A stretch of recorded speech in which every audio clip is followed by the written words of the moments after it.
नमस्कार दोस्तों, the Deoria dialogues के शो में आपका स्वागत है। और आज के हमारे मेहमान हैं श्री विवेक शुक्ल जी।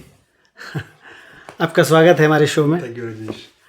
और इनकी एक नई उपन्यास आने वाली है जिसका नाम है अमरपुर। इसके बारे में भी हम बात करेंगे। पहले सबसे पहले हम विवेक जी आपसे ये पूछेंगे कि देवरिया से गोरखपुर यूनिवर्सिटी, फिर दिल्ली के जेएनयू में आपने पढ़ाई किया, पीएचडी किया अनुवाद से, और फिर वहाँ से डेनमार्क में आप अध्यापन कर रहे हैं। ये सब इसके बारे में कुछ बताएंगे संक्षेप में? हाँ, तो बहुत संक्षेप में कहानी है कि मैं यहाँ 12वीं में छात्र था और मुझे साहित्य पढ़ना था। ये बहुत क्लियर था। तो जाहिर से जैसा कि आमतौर पर होता है कि आप या तो गोरखपुर यूनिवर्सिटी जाते हैं फिर बीचू जाते हैं, तो मैं गोरखपुर चला गया पढ़ने के लिए। और वहाँ रहते हुए मुझे लगा कि 2-3 सालों में मुझे लगा कि वहीं मालूम चला कि शायद जेएनयू का फॉर्म भरना चाहिए। फिर जेएनयू चला गया, संयोग था। फिर जेएनयू में ये हुआ मेरे साथ कि मैं हिंदी को भाषा के तौर पे पढ़ाने लगा, शौकिया तौर पे या पार्ट टाइम जॉब के तौर पे। तो मुझे नहीं मालूम था कि कुछ करियर बन सकता है। लेकिन चूंकि वो जेएनयू था, उस टाइम बहुत सारे लोगों को स्कॉलरशिप मिलती थी, तो उसके अंदर बहुत सारी चीज़ें वहाँ मालूम थी। फुलब्राइट स्कॉलरशिप है और ये स्कॉलरशिप है। फिर मैंने कुछ साल MIT के लिए पार्ट टाइम नौकरी की भारत में रहते हुए, तो उस सिलसिले में अमेरिका रहता था। और फिर पीएचडी खत्म करने के बाद मैं अमेरिकन एम्बेसी में काम कर रहा था कुछ महीनों के लिए। और अच्छा, अमेरिकन एम्बेसी में भी काम किया? हाँ, मैंने वहाँ भी उनका एक प्रोग्राम है, पोस्ट लैंग्वेज प्रोग्राम, जो स्टेट डिपार्टमेंट का है। तो उस प्रोग्राम में मैं उनका अध्यापक था। तो मैं उस टाइम एम्बेसडर और बाकी जो एम्प्लॉयज़ हैं एम्बेसी के, मैं उनको पढ़ाता था। अच्छा हिंदी, कुछ कल्चर या कोई बिजनेस हिंदी, तो वो छोटे छोटे कोर्सेस है जो मैं कस्टमाइज करता था। अच्छा, लैंग्वेज से संबंधित वो मतलब काम था? हाँ, लैंग्वेज संबंधित काम था। एक दो कोर्सेज थे कल्चरल डिप्लोमेसी के। अच्छा। कि अगर आप एम्बेसडर हैं उदाहरण के तौर पर, और आप किसी भारतीय मुख्यमंत्री या मंत्री से मिल रहे हैं, तो क्या हम छोटे छोटे कल्चरल चीज़ें हैं जो आपको बता सकते हैं इस कोर्स में, जिससे वो संबंध थोड़ा आत्मीय हो जाएगा। अच्छा। तो जैसे कि अगर आप किसी गुजराती बैकग्राउंड के मंत्री से मिलें और आप अगर गुजराती में बोले केम शो, हाँ। और आप अमेरिकन एम्बेसडर हैं, तो ये सब सारी छोटी चीज़ें हैं कि वो नमस्ते करना है, नमस्कार बोलना है, किसको प्रणाम बोलना है। तो वो जो डिप्लोमेसी की छोटी छोटी चीज़ें हैं, उस पर एक छोटा कोर्स था मेरा। अच्छा। और हाँ, ये सब करने के बाद फिर यूनिवर्सिटी में नौकरी मिल गई, तो मैं वहाँ चला गया। अच्छा विवेक, वहाँ पे डेनमार्क में आप पिछले 10 साल से हैं, ऐसा आपने बताया।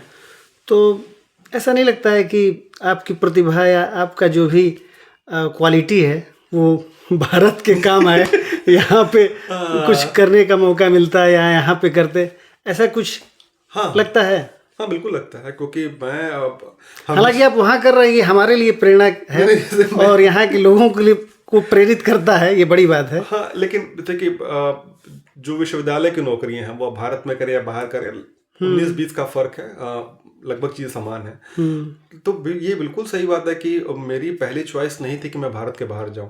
अच्छा। मेरी पहली चॉइस थी कि मैं यहाँ किसी यूनिवर्सिटी में नौकरी मिल जाए। फिर होता है ना कि आप 2 साल के लिए चले गए किसी स्कॉलरशिप पे या विजिटिंग के लिए, तो घूमने फिरने, तो भी एक एक्सपीरियंस जुड़ गया। और फिर आ भी गए। तो योजना तो ये थी कि यहाँ रहेंगे, नौकरी करेंगे, और 2-4 साल बाद 4 से साल भर के लिए जाएंगे आएंगे, कॉन्फ्रेंस में चले गए, जो सामान्य तौर पर लोग करते हैं।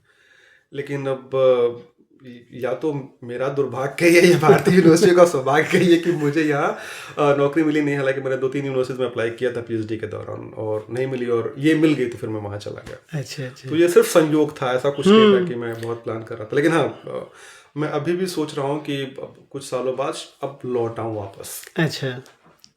अच्छा, जैसे आजकल ये फिल्म इंडस्ट्री में भी, बॉलीवुड में बहुत इस तरह के लोग, अच्छे पटकथा लेखन करने वाले लोग और लिरिसिस्ट, अच्छे लोग काम कर रहे हैं और बहुत अच्छा दौर चल रहा है।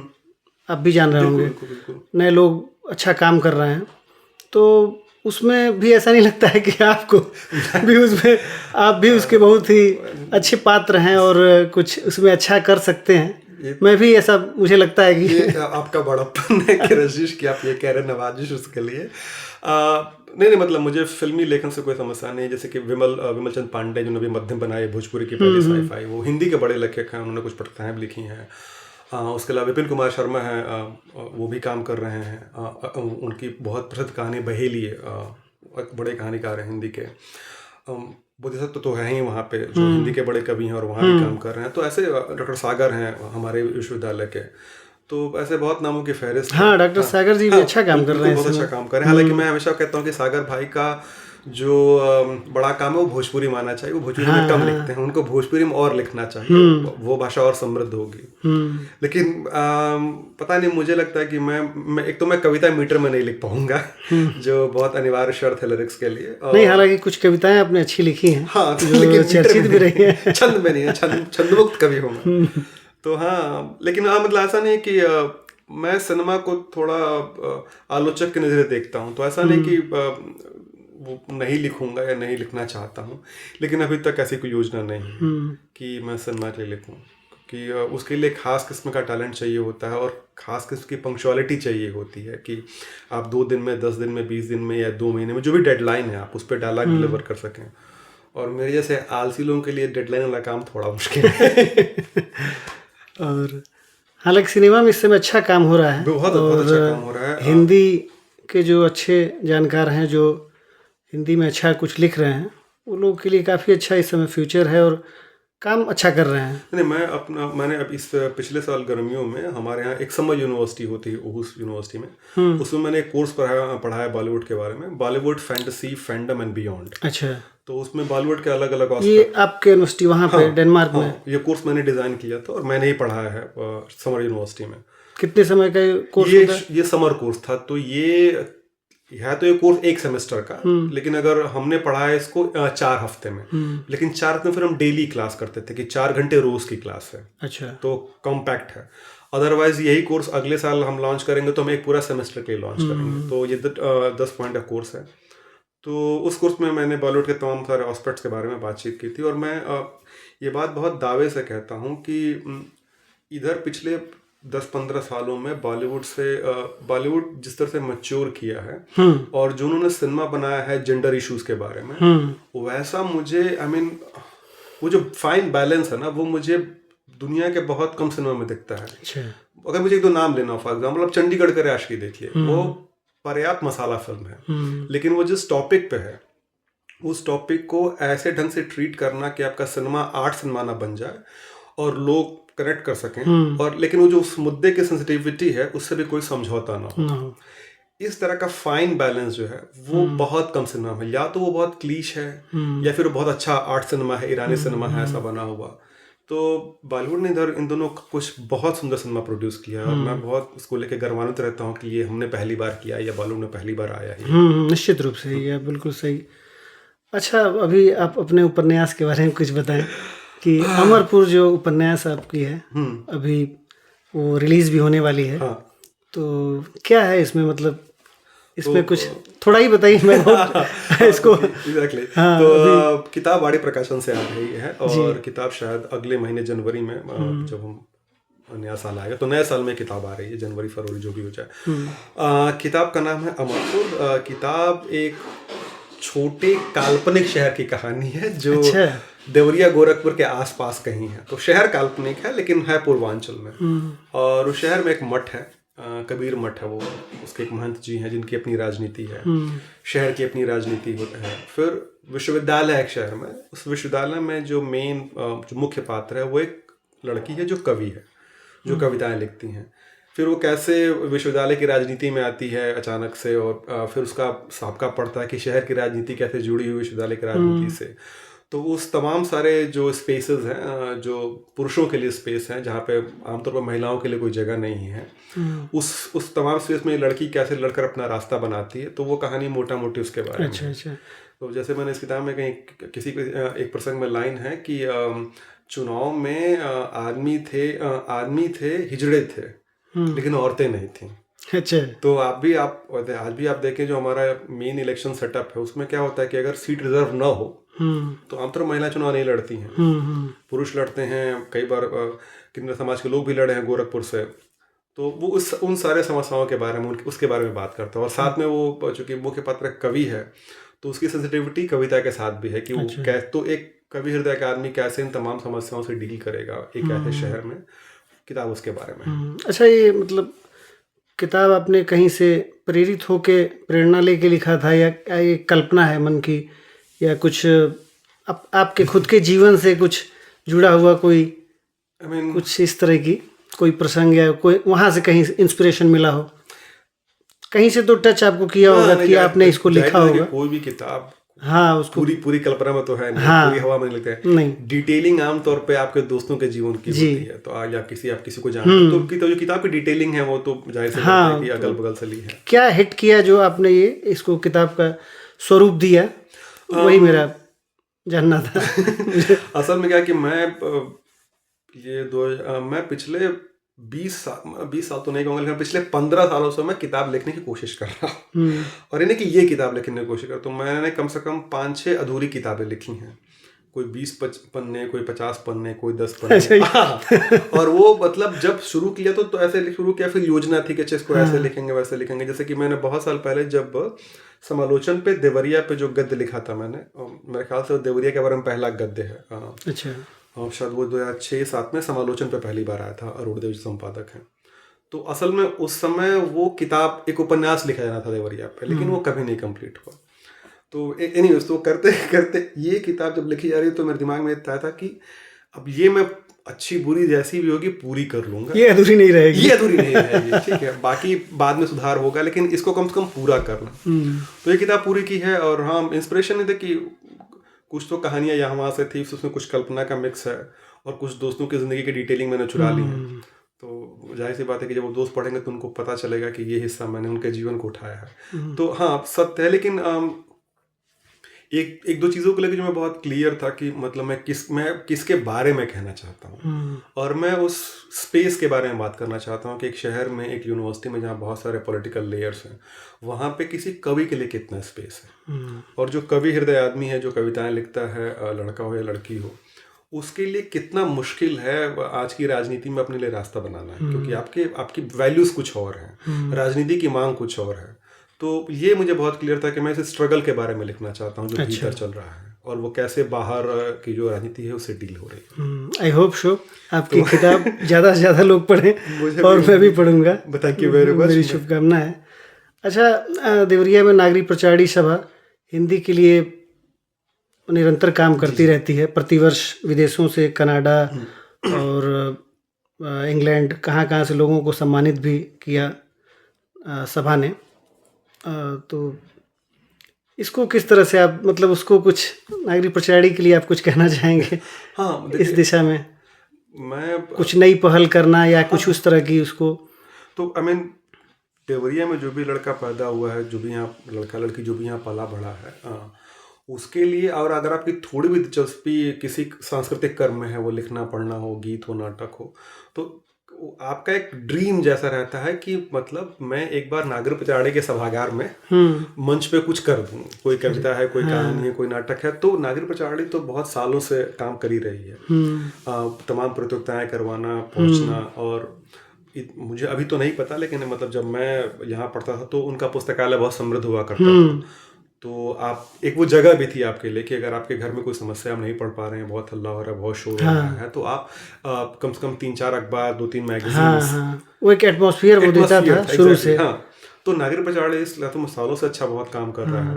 और देवरिया के बहुत सारे लेखक हैं। मुझे मतलब मैं हाँ, देवरिया कुछ लेखकों के बारे में बताइए जो अब जैसे कि मैं कल ही परसों की चर्चा कर रहा था कि बाकी जो बड़े लेखक तो हैं ही, लेकिन हाल फिलहाल की युवा पीढ़ी में, मतलब युवा पीढ़ी कह सकता है, चंदन पांडे एक हैं जो देवरिया का एक शायद पटखौली गांव है, शायद शहर से कुछ 10-5 किलोमीटर है। वो मूलतः देवरिया के हैं। वो शायद अभी बेंगलोर में किसी मल्टीनेशनल या कहीं कुछ काम करते हैं।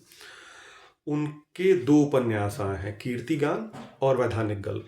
दोनों बेहद शानदार उपन्यास हैं, पढ़े जाने चाहिए।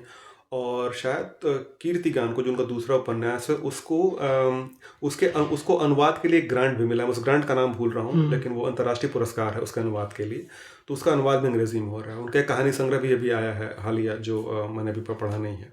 तो चंदन है यहाँ पे, अशोक जी हैं। अशोक जी के पिताजी यहाँ भी IDPJ में थे, और अशोक का बचपन यहीं, तो यहीं की पैदाइश है, यहीं का बचपन, उनका घर उनका यहीं है, देवरिया में ही। अशोक ने इतिहास में कुछ बहुत शानदार किताबें लिखी हैं। कश्मीर नामा उनकी पहली किताब थी इतिहास पे। फिर उन्होंने कश्मीरी पंडितों पे किताब लिखी। अभी उनकी एक हालिया किताब आई है जो रजा फाउंडेशन की फेलोशिप में है, वो राहुल संकृत्यान की जीवनी है। उसके अलावा वो बहुत अच्छे कवि हैं और उनका कविता संग्रह है प्रतीक्षा का रंग सांवला है, लगभग आमंत्रित। फिर उनका कहानी संग्रह है कि इस देश में मिलिट्री शासन लगा देना चाहिए।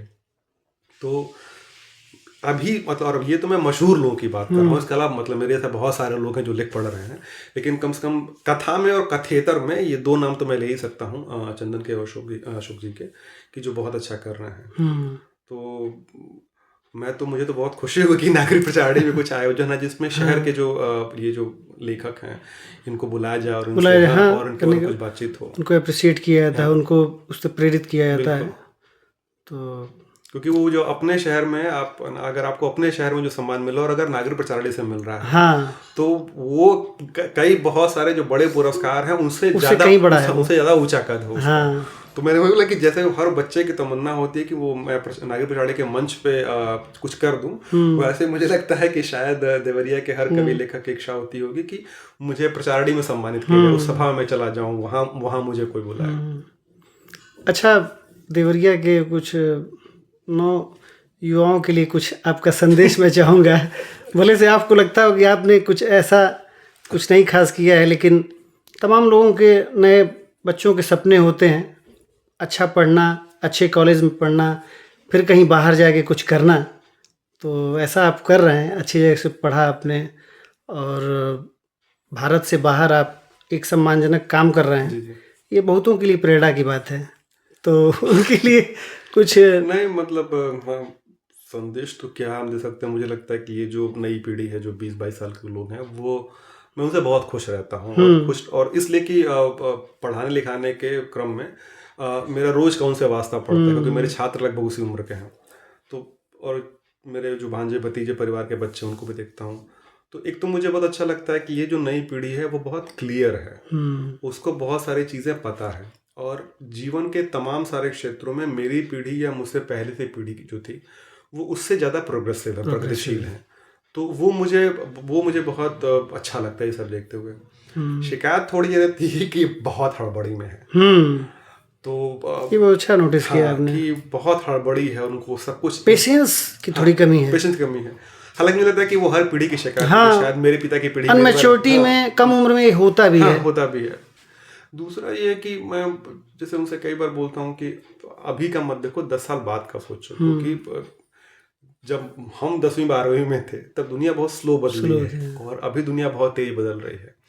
तो जो चीज़ आपको आज बहुत अट्रैक्ट कर रही है वो 10 साल बाद रहेगी, इसकी गारंटी नहीं है।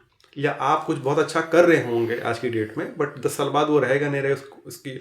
और स्पेशली यूट्यूब और इंस्टाग्राम और उसके चक्कर में जो एक अल्टरनेटिव रेवेन्यू सोर्स खुला है, तो बहुत सारे यंग बच्चे बोलते हैं कि नहीं, इंस्टाग्राम चैनल बनाना है, 2 मिलियन फॉलोअर चाहिए। मैंने 2 साल बाद पता नहीं है कि ये ऐसा रहेगा कि नहीं रहेगा।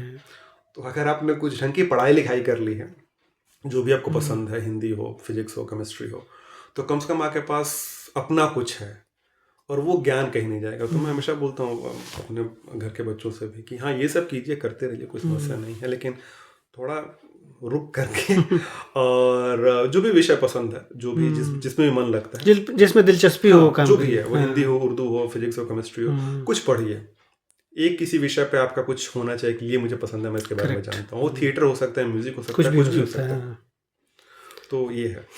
बहुत अच्छा लगा बात करके, बहुत अच्छा लगा। हाँ, इतने सालों बाद हम मिले और इतनी अच्छी बातचीत की, बहुत अच्छा लगा। आगे फिर हम बात करेंगे।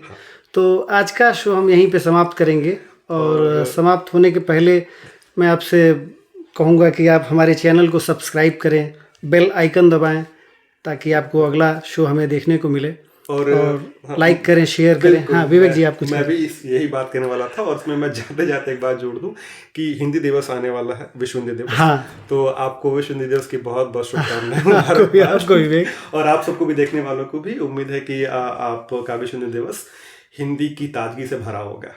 थैंक यू, नमस्ते।